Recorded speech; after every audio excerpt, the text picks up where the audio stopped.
नमस्कार प्रणाम। अमृत के धार केहू केतनो पियाई गो माई बिना। अमृत के धार केहू कतनो पियाई गो माई बिना। कैसे करे जावा जुड़ाई भाई गो माई बिना। अमृत के धार केहू कतनो पियाई गो माई बिना। कैसे करे जावा जुड़ाई भाई गो माई बिना। करिए हसान माई दुनिया देखावेली, बोले बतियावे और चले सिखावेली। करिए हसान माई दुनिया देखावेली, बोले बतियावे और चले के सिखावेली।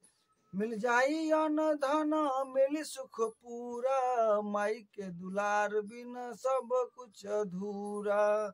अचरा ओढ़ा के केहू दूधवा पियाई गो माई बिना।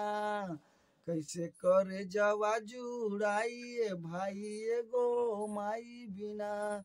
नव माह कोखिया में रखली सहेज के, दिहलू जन्मवा माई सारा सुख तेज के। कैसे गिनाई तोहार कितना उपकार बा, रोवा रोवा माई हो तोहार कर्जदार बा।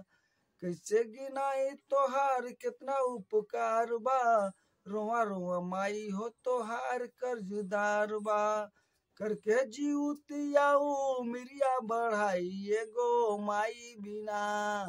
कैसे करे जावा जुड़ाई भाई गो माई बिना। कैसे करे जावा जुड़ाई भाई गो माई बिना।